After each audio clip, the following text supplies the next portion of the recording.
এই মুহূর্তে আমরা দেখতে পাচ্ছি বাংলাদেশ সেনাবাহিনী, সেই সেনাবাহিনীকে আমরা দেখেছি বিতর্কিত করার চেষ্টা করা হচ্ছে, জনগণের মুখোমুখি করিয়ে দেওয়ার চেষ্টা করা হচ্ছে।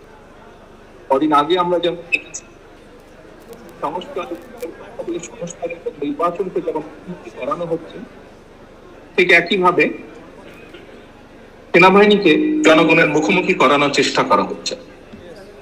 আপনি একজন সাংবাদিক হিসেবে, আমি একজন রাজনৈতিক কর্মী হিসেবে আমরা এতটুকু বুঝি যে এটি পিছনে নিশ্চয়ই কোনো ষড়যন্ত্র আছে। আমরা সকলে মিলে, দেশপ্রেমিক প্রত্যেকটি মানুষ আমরা সকলে মিলে যদি সচেতন থাকি, সচেষ্ট থাকি, অবশ্যই আমরা এই ষড়যন্ত্র মোকাবেলা করতে সক্ষম হব। আমাদেরকে যে কোনো মূল্যে অবশ্যই এই ষড়যন্ত্রকে মোকাবেলা করতে হবে। আজকে সাংবাদিক সমাজের একজন সদস্য হিসাবে আমি মনে করি এখানে আপনাদের বিরাট ভূমিকা আছে। বিভিন্ন বিষয় বিতর্কিত করা হচ্ছে, বিভিন্ন বিষয় সঠিক না। আপনারা যদি আপনাদের অবস্থান এই বিষয়গুলো সত্যভাবে জাতির সামনে তুলে ধরেন, তাহলে অবশ্যই আমরা এই ষড়যন্ত্র। আজকে এই অনুষ্ঠান মাধ্যমে আমি আমার দলের অবস্থান থেকে, আমার দলের পক্ষ থেকে আপনাদের কাছে আন্তরিকভাবে আহ্বান এবং অনুরোধ করব, আসুন যেই প্রত্যাশা 1971 সালে মুক্তিযোদ্ধা তাদের জীবন উৎসর্গ এটি স্বাধীন দেশ আমাদেরকে উপহার দিয়ে গেছে।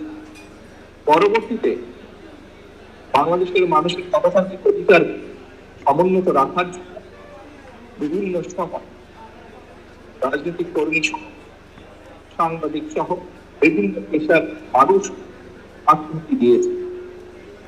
তাদের আত্মত্যাগ যাতে বৃদ্ধি না যায়, পরবর্তীকালে গত 16-17 বছর রাজনৈতিক কর্মী সহ বিভিন্ন দলের, গণতান্ত্রিক রাজনৈতিক দলের কর্মী সহ বিভিন্ন শ্রেণী পেশার মানুষ, সাংবাদিকরাও রয়েছে, গুম খুনের শিকার, তাদের আত্মত্যাগ যেন বৃথা না যায়। পরিশেষে জুলাই আগস্ট মাসে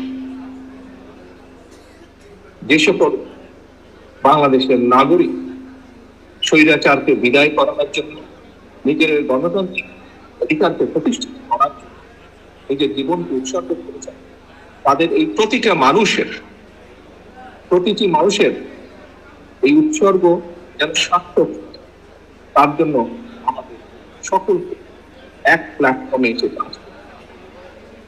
আমাদের সকলকে সচেতন থাকতে হবে, আমাদের সকলকে নিজ নিজ অবস্থায় যার যার ভূমিকা পালন করতে